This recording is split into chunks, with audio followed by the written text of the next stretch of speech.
Hello guys and girls, Jordy here on behalf of the pre-production team, and in this video I'm going to teach you some of the basics of Photoshop. So it's going to be a lot of information real quick. I'm going to try to go through it, and it'll be a little bit of a barrage of stuff, but you can pause the video at any point, try to digest as much as possible. It's 101 stuff, so very software oriented. Going to go through some of the panels, some of the buttons, some of the keyboard shortcuts, stuff like that. And here we go. So first things first is Photoshop. If you're watching this around the time the video comes out, Photoshop has just gotten a big update with specifically some painting stuff that has been long overdue, so some brush painting features. And so we definitely want to update our software to be able to take advantage of those new features. At any point in time though, if you're watching this much later, still it's really good to just check whether your stuff is up to date or not. And you can do so by simply going to the Creative Cloud. So you can search for that, Adobe Creative Cloud. You'll get a window like this where you can log in with your personal details, whatever it may be. And then you can see this button here that says Install or Update an Application. We're going to click on that. And here we see Photoshop and all the other stuff. In this case, Photoshop CC has an update available. You simply click on it, you go Update, and you wait a little bit. So I'm going to fast forward here, and I'm not going to make you sit out all this updating, and we're going to go through and go to the updated version of Photoshop now. Okay, and just like in those cooking shows on TV, the chicken has been cooked and it's all done. So now I've opened up Photoshop already for you, and this is what you'll see the first time. Well, not exactly this, but similar to this. The starting screen, this is kind of a new thing, but basically we can just create an empty file. So we could click on create new, and let's just pick a random, well, let's see, 1,000 pixels wide and high. And then you'll be greeted with the actual basic Photoshop menu, which will probably look something like this if it's the first time you open Photoshop ever. So first things first is we need to clean up this workspace. A lot of this stuff is unnecessary, especially for painting. So we're just going to get rid of almost everything pretty much. What we don't need is this, so you can click and drag all this stuff out. These are all separate panels like that, which you can disassemble and attach like so. And actually we just don't need any of this garbage. This is all very specific Photoshop stuff, which is basically useless for us. What we do need is a tool panel, this here, so we're going to keep that around. And what we also need is a layer menu and a brush menu, or panel actually. And that's all we're going to use basically for now. So if you go into Window, and then down here you see all the different panels. We can find, for example, the layer panel, and there it is.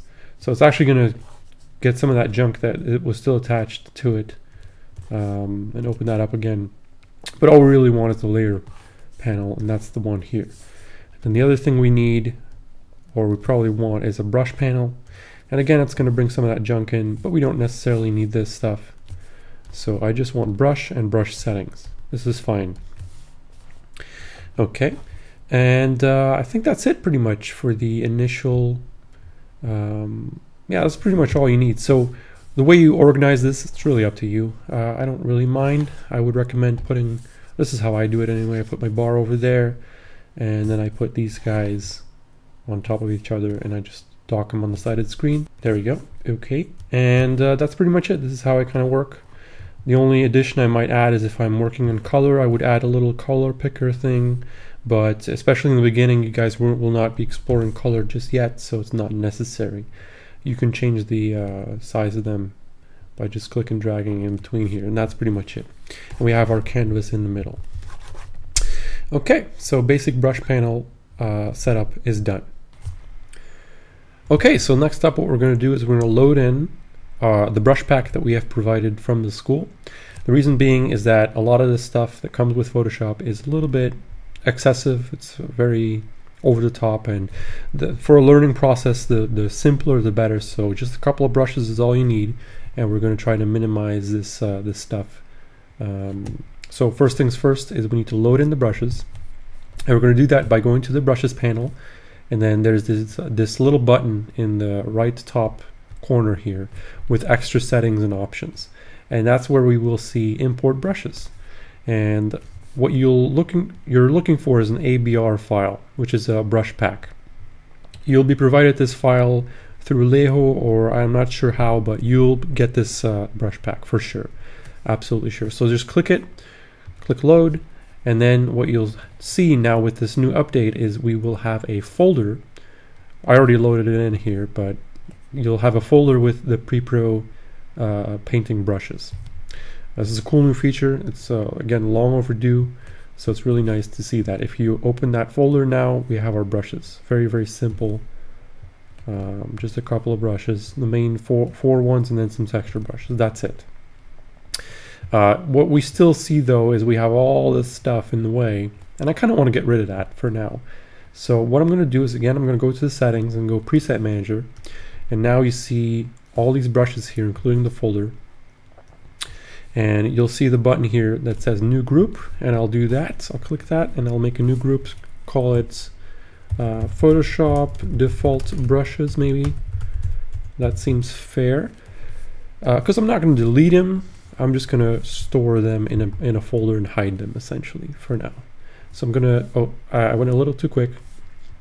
I'm going to click the first one and then all the way down, hold shift and click the last one, so I select everything in between. And then I'm going to click and drag, and I'm going to throw them in that default brushes folder. And now we have two clean folders, one with a lot of stuff that we don't actually need. Maybe someday you explore these and have a little fun, but this is what we really need. So I'm going to hit done, and that's it. Now you have your brushes set up, ready to paint, and there we go. Okay, so next thing, let's have a look at some of these brush settings that we can play with.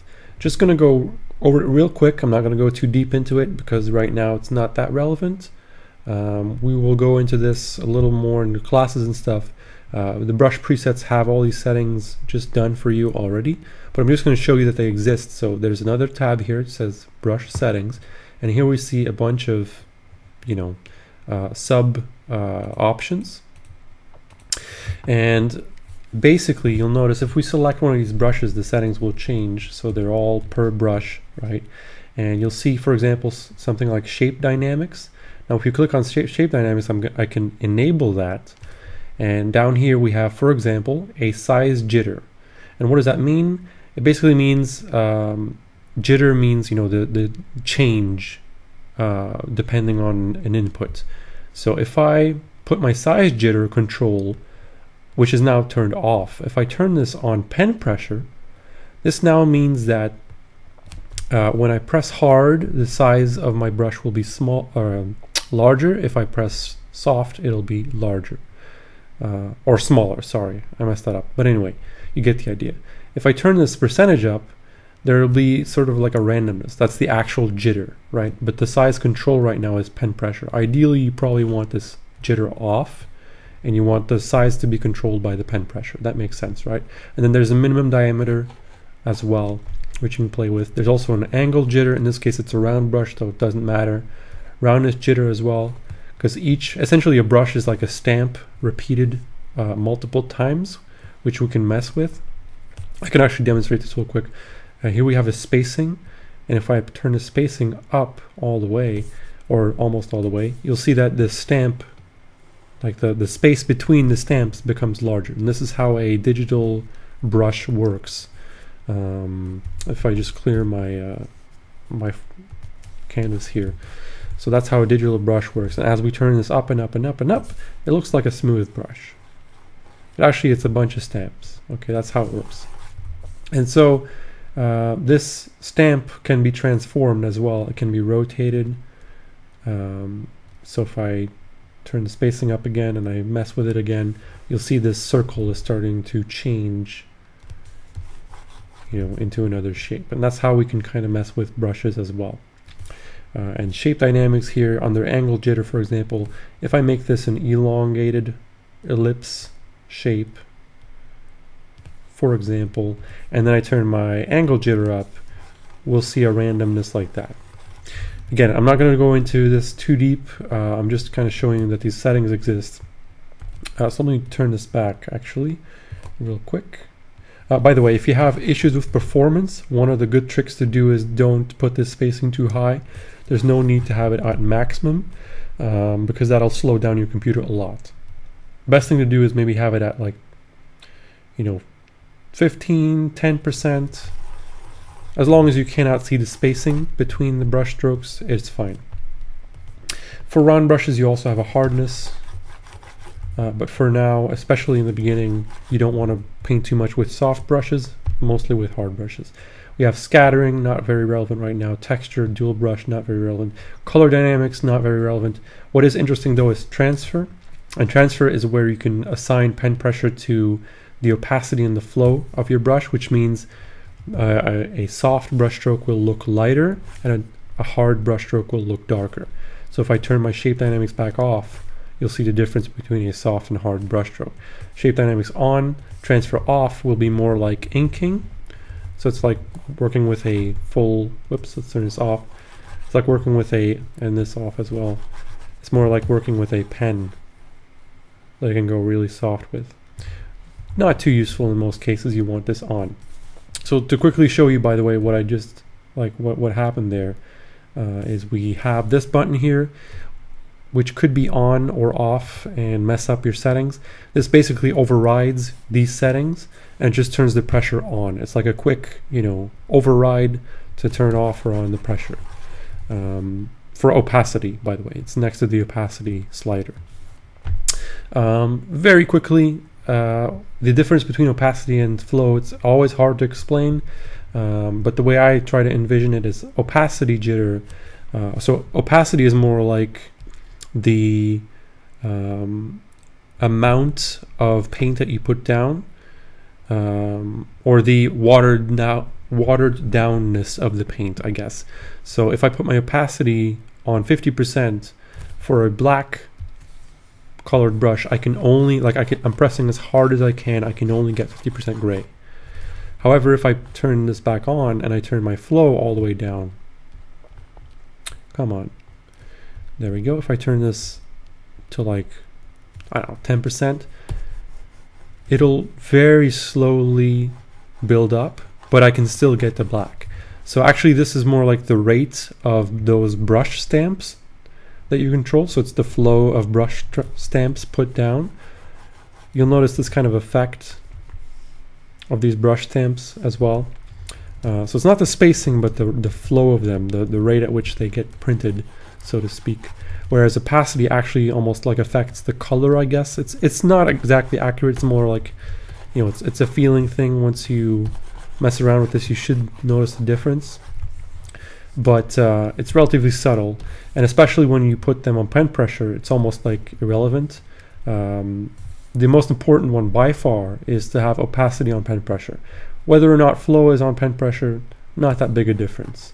So you should be fine if it's on or off. But this is more kind of advanced stuff. Just make sure pen pressure, opacity, right? That's what you want to have on right here. You may have noticed that there's sometimes a little triangle here. Actually, if I click my mouse, I think, yeah, it turns up. This is a notification of Photoshop saying that something's up with your tablet and the pen pressure isn't working. This is because right now, I don't know why it's doing it, but it's a good example, I guess. But right now it's because I'm using the mouse. So if I use my tablet again, it disappears, which means my pen pressure works fine. If you notice that there's an issue with pen pressure and your Wacom doesn't work, and the triangle shows up and everything, then you can look at some Wacom settings, which I can quickly go into. So I can check out my Wacom settings. If you open this Wacom tablet properties menu and something pops up saying tablet driver not found, then one of the things you can do is just pull out your tablet and put it back in. The other thing you can do is kind of restart your computer, which is a little bit of annoying. Sometimes the drivers mess up and you need to reset them, essentially. If it does work, make sure your stuff is correct, your settings here. I'm not going to go into this in detail right now. There's also a PDF that we have available with Wacom technical issues and debugging and or solving the issues and stuff. A quick little tip that I'll show you here is that instead of restarting your computer, what you can try also is going to services. So that's what you have to type in. I don't know why it doesn't show up here, but I have a shortcut right here, and this is the menu you will end up seeing. And under here you'll see under W, Wacom Professional Service. You go stop and then start again. Not restart, but stop and start. And that's essentially the same as turning your computer off and on. So it's way easier this way. And your tablet might work after doing that. It can be very finicky. A lot of you will have trouble with tablet drivers and stuff. Just try to fix it and try to follow the PDFs that we provide with tips and stuff. But yeah, so the most important thing is that pen brush is on. This can be off here, depends on the brush. But ideally you don't want to mess with this too much. You just want to use these presets here that we have for you. A normal hard round brush like this is pretty much all you need at the end of the day to make some cool paintings, right? The brush that you use is very, very not important. It's really what you do with it, okay? So let's move on. I'm going to go through some very easy to make mistakes or issues that can come up in the beginning with Photoshop where stuff breaks or you're not sure what happened. So kind of like anti-panic things, okay? So one of the things that can happen is you press tab and everything disappears. So tab will toggle the panels. If you find everything's gone, hit tab, okay? Another thing that can happen is you can be painting and doing stuff and then suddenly you press Q and you can't paint anymore. I can try, but it's not gonna work. The issue is that I enabled quick mask, which is another feature. We're not going to go into it, but to disable it, just hit Q again. All right, so there's two buttons that can mess you up. Another one that can happen is my cursor disappeared, so I can still see like a little crosshair, but the actual circle is gone, and that's caps lock. Again, another feature that can mess you up. Just hit caps lock to disable. A lot of this is just toggling it on and off. Another thing that can happen is you're painting, you're doing all kinds of stuff here, and then something happens here. So for example, this put on linear burn, or let's do saturation. No, saturation. That doesn't work. I'm trying to find one that doesn't actually do anything. Okay, so if I paint with white on color, nothing happens, right? Or something weird happens. Like here, for example. Although this is fine. Anyway, the idea that I'm trying to convey, which is hard to demonstrate, is that sometimes you can have the brush mode set to something different accidentally. It happens. And that'll mess up the way your brush stroke looks, the way your paint goes down, so to speak. The point is, put it back to normal, right? Almost, I think all the time in the beginning, you want this to have on normal. It's easy to do though, especially with like the arrows. You just press down and up and accidentally mess it up, and there we go. So if you notice something weird's going on with your brush and you can't quite tell what it is, check whether this is on normal.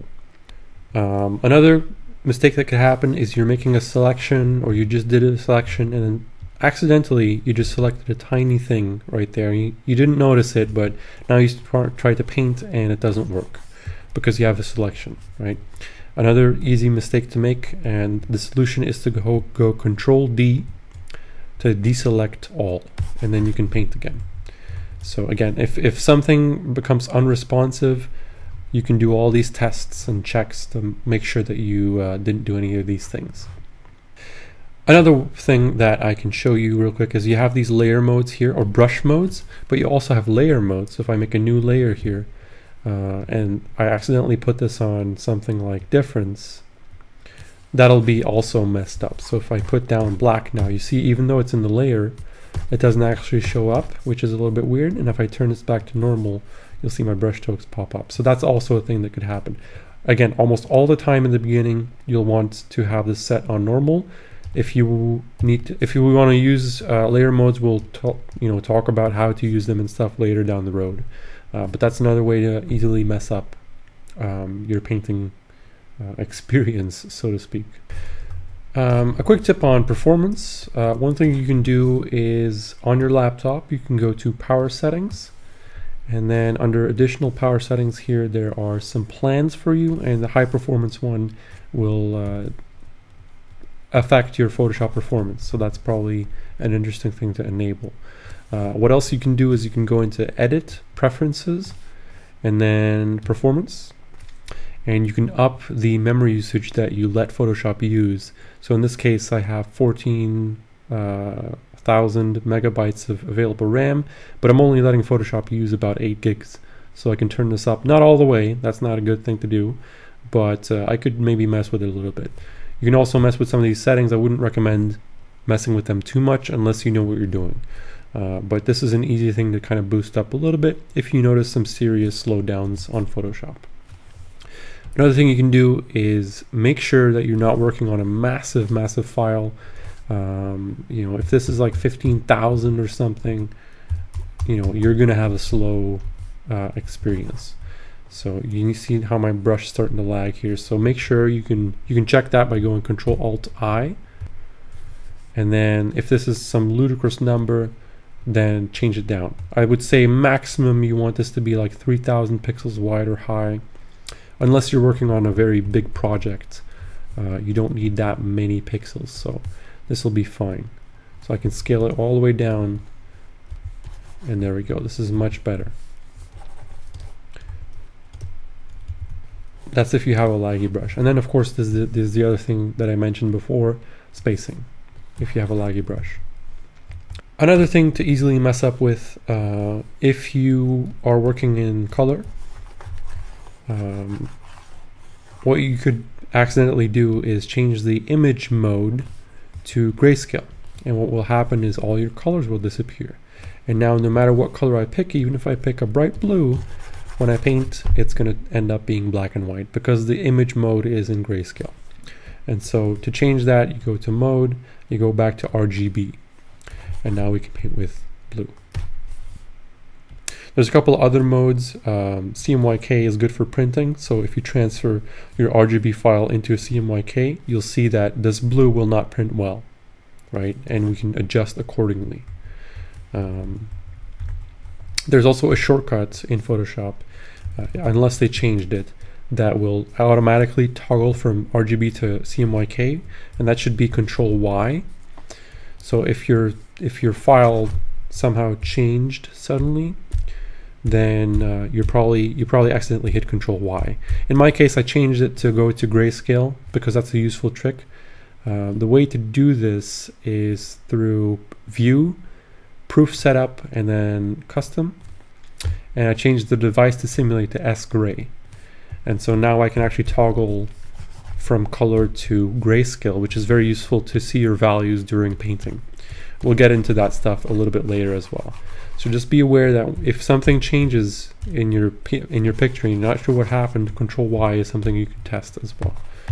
Because the default will not get rid of all the colors, but it'll be more subtle.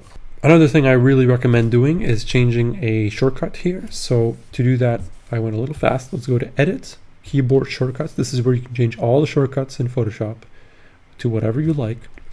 There's a bunch of different top level menus here.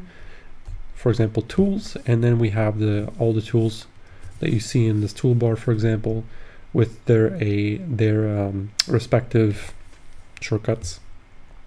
So what I'm looking for is, I think it's in application menus, edit, image rather. I need to remember this real quick, and I'm looking for flip canvas horizontal, and there it is, flip canvas horizontal. Mine is Control-F.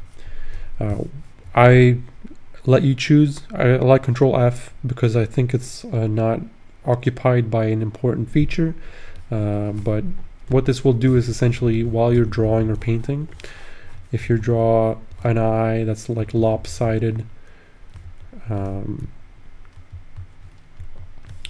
flipping your canvas is a very easy way to notice that mistake. Again, we'll get into this stuff later, but I really recommend for a basic Photoshop setup that you enable that. Another quick tip for you, this isn't really software oriented, but while you're working, right, before you begin working, save your file, right? So I'm going to call this example PSD. I'm going to save it as a PSD as suggested.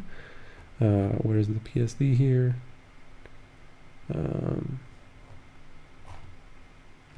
All the way at the top. And now what I can do is while I'm working, I can just do some changes, and you'll notice there's a little star, a little asterisk there. That means that stuff happened to the file without it being saved. If I now go Control S, the asterisk disappears and the file is actually saved. So it's a very, very, very important habit to build, to save your file immediately and Control S constantly, right? Because it's way too easy to have something crash your computer, Photoshop, whatever, or you accidentally mess up and you know, your file gets lost, all your work's gone, and you end up failing. All right, so please make it a very muscle memory thing to hit Control S all the time while you're working. And then last but not least, I'm going to go over a couple of quick shortcuts. So to paint something like this, for example, I can go Control Shift N for a new layer. Okay.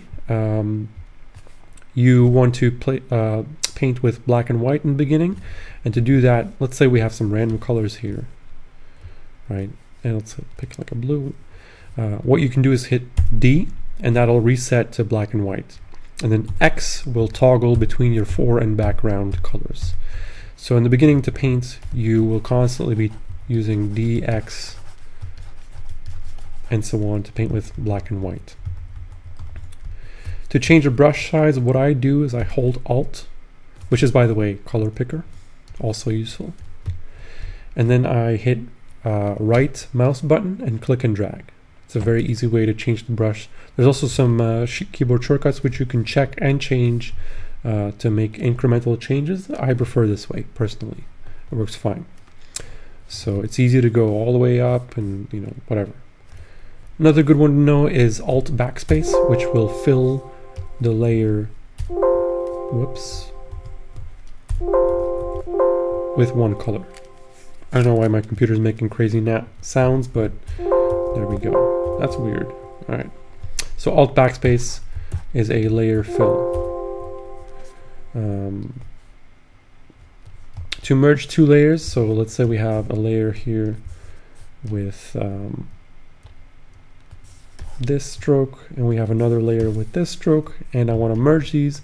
All I do is I get the top one and I go Control E, or I select them both and go Control E, and now I have this one layer just like that. Okay. By the way, the brush, to get the brush tool, you hit B. It's a pretty simple shortcut there. So that's the brush tool right there. The other brushes, the other tools right now are not very important. Lasso tools could be useful. That's L. And then the move tool is pretty useful as well. The top one, that's V. So that's how you can move an entire layer, for example. There we go. But yeah, that's pretty much a very, very quick intro to Photoshop. This is how you paint. Control Z obviously undoes. I've been doing that the whole time. Using pen pressure and opacity, you can start painting this stuff in. We can change to white now. Start suggesting some of these highlights. I can switch up the brush maybe, clean up some of these edges, make it a little bit smaller. My brush anyway, and then maybe have, let's see what this brush does here. That's kind of a crazy brush. Let's draw some shadows in there. I think you get the idea. So that's a basic Photoshop setup. Once you have all this stuff done, figured out, memorized, whatever, you're ready to start painting, practicing, and becoming an amazing artist. So thank you for paying attention, and I hope you will have a good day.